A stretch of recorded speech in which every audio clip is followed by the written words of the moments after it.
मध्य प्रदेश के बैतूल में नगरपालिका की सफाई ठेका कंपनी और स्वच्छता निरीक्षकों की मिलीभगत के चलते जमकर शोषण किया जा रहा है। बता दें कि नगरपालिका की सफाई कंपनी का ठेका अब समाप्त हो चुका है, पर दो माह आगे बढ़ाकर उन्हें भरपूर संरक्षण दिया जा रहा है। आपको बता दें, पिछले 5 वर्षों का ईपीएफ का पैसा कंपनी ने नहीं दिया और शासन के नियमों को दरकिनार कर अपनी मर्जी से 7,000 से 8,000 तक की वेतन दिया जा रहा है। साथ ही कर्मचारियों से एक काम की तनख्वाह देकर 2 जगह के काम किए जा रहे हैं। और जब भी इसकी शिकायत जिला कलेक्टर से करने कर्मचारी पहुंचते हैं तो स्वच्छता निरीक्षक राजेश सोनी और ठेकेदार का मैनेजर मनीष यादव कर्मचारियों को शिकायत न करने और शिकायत करने पर काम से निकालने की धमकी देने पहुंच जाते हैं। आज भी शिकायत हेतु जब कर्मचारी जन सुनवाई में पहुंचे तो स्वच्छता निरीक्षक राजेश सोनी और ओम साई विजन का मैनेजर मनीष यादव वहां पहुंच गए और कर्मचारियों पर दबाव बनाना शुरू कर दिया। वहां मौजूद मीडिया कर्मियों ने जब इसका वीडियो बनाया तो वो चुपचाप वहां से चले गए और सीएमओ से इस बात को उठाने का बहाना मीडिया के सामने बताते हुए रहे। इससे साफ हो जाता है कि स्वच्छता निरीक्षक राजेश सोनी और ओम साई विजन के मैनेजर के दबाव के चलते सफाई कर्मचारियों का शोषण किया जा रहा है। आवाज उठाने पर काम से घर बैठा देने की धमकी देते हैं। क्या नाम है आपका? अनिल पवार। क्या काम है? सर, ओम साई विजन ठेका कंपनी में आईसी मेंबर के पद पे है ना। तो हमारा यही कहना था कि जैसे हम पिछले 5 साल से काम वर्कर कर रहे हैं, एक तो सैलरी का विषय है, कम से कम सैलरी कलेक्टर रेट पे मिली जाए, और पीएफ ईपीएफ का है तो वो बोले इसमें प्रावधान नहीं था, चलो, और ठेका भी अगस्त में खत्म हो गया। तो हम चाह रहे जो एक्सटेंशन हुआ 2 महीने का, तो कम से कम पेमेंट सैलरी बढ़ाई जाए। अभी 7,000, 7,500, किसी को 6,000, ये ऐसे बढ़ाने का बोलते हो तो क्या बोलते हो? बात करेंगे यही बोला जाता है सर। ठेकेदार का जो यहाँ पर मैनेजर जी है, मैनेजर। क्या कुछ दबाव बनाता है इसकी जानकारी? हाँ सर, वो ऐसा है कि अब इतने में करना, हाँ, ज्यादा कुछ ऐसा करते हैं तो आपको निकाल दिया जाएगा ऐसा नहीं बोला जाता है। डर की वजह से भी लोग हाँ, कुछ लोग का ऐसे है, वही वर्कर इंसान है, सोचता है सामने आके खड़े जाते कि आए ना, सामने बात ना हो। ऐसा क्या लग रहा है? इससे पहले जो ठेका हुआ था उसमें भी ईपीएफ की जानकारी थी कि ईपीएफ कटना चाहिए कर्मचारी? सर, हमें तो बताया गया कि ऐसा कुछ प्रावधान नहीं था। क्या कभी हार्ड कॉपी दिखाई आपको? नहीं दिखाई। क्या मानते हो सर, अब क्या बताया, हमें तो बताया ही नहीं गया कि बोले इसमें था ही नहीं। अधिकारी छुपाई जा रही जानकारी, ये भी हो सकता है। और हमें बोला जा रहा है अब जो नया टेंडर होगा उसमें आपकी पूरे समाधान किया जाएगा।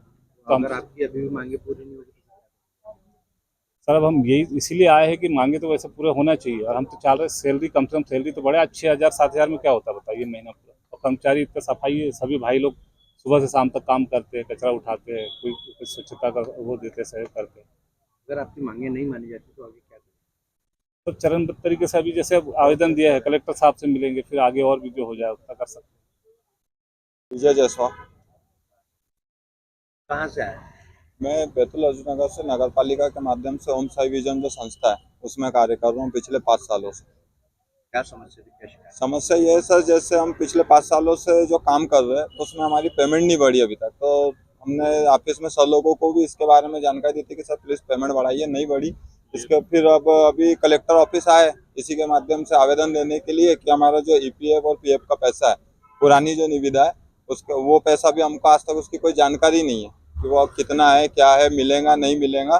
पिछली बार भी हमने ऐसे ही एक हड़ताल टाइप के करा था इसी बारे में सर लोगों से पूछने के लिए। तो उन्होंने बोला था कि आपका जो पुराना ठेका है उसमें ऐसी कोई बात नहीं है कि आपको पीएफ पीपीएफ कुछ मिलेगा, इसलिए हम आपकी इसमें कोई सहायता नहीं कर सकते। सीएमओ साहब ने भी हमको यही बोला था कि पुराने ठेके में ऐसा कुछ नहीं है।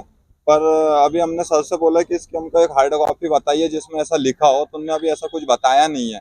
और अभी हमने यहाँ कलेक्टर ऑफिस में सर से वही बात पे आवेदन दिया है कि सर आप पुराना जो ठेका है उसके बारे में बताइए, और अगर वो हमको मिल सकता है ईपीएफ और पीएफ का पैसा, तो हमारा 5 साल पूरा हो चुका है, तो आपसे निवेदन है कि वो पैसा दिलवाए।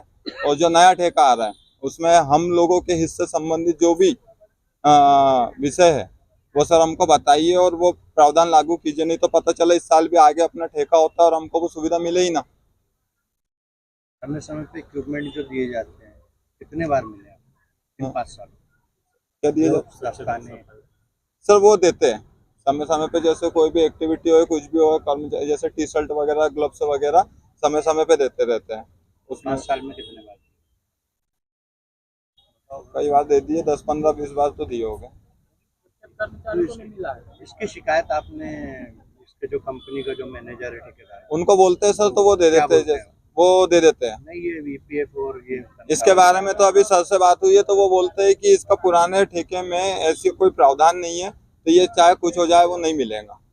नए वाले ठेके में ये प्रावधान किया गया है तो मिलेगा। हमने उनसे कहा सर पुराने ठेके में हमारा जो कलेक्टर रेट बनता होगा प्लीज वो दे दीजिए कम से कम। तो अभी वो उसके विषय में भी उन्होंने हमको कुछ नहीं बोला है। अभी कितनी तनख्वाह? सर अभी हमको 7,000 से चालू 7 से 8.5 तक के मिल रही है। जैसे जो सीनियर है उनको 8.5 दे रहे हैं और जो जूनियर है उनको 7 और कुछ को 6 भी मिल रही है। मतलब जो कलेक्टेड सरकारी रेट है उससे भी बहुत कम है, बहुत कम तो है। इसकी शिकायत आप लोग करने जाते हैं कभी कोई ये कंपनी वाले बोलते हैं दबाव बनाते हैं हाँ। कि शिकायत क्यों कर रहे हो? सर बोलते हैं कि यानी जो है यही मिलेगा, बैतूल में तो इससे कम में ही काम हो जाता है। बोले आपको इतना मिल रहा है पर्याप्त है। बोले अच्छा आज आप लोग यहाँ शिकायत करने आए थे तो मैनेजर आया था आप लोग उससे कुछ बात की? हाँ, क्या बोलते? उनने बोले कि अभी नया ठेका हो रहा है और नए ठेके में आपको जो भी सुविधाएं चाहिए सरकार की तरफ से वो मिलेंगी बोले। पर बोले पुराने का भी कुछ नहीं मिल सकता, जैसे ईपीएफ और पीएफ का जो पैसा है। शिकायत करने के लिए भी मना कर रहे बोले तो है कि चले जाओ अभी, पर हमने सबने मिलके आज आवेदन दिया है सर को। और बैतूल से संवाददाता शशांक सोनकापुरिया की रिपोर्ट।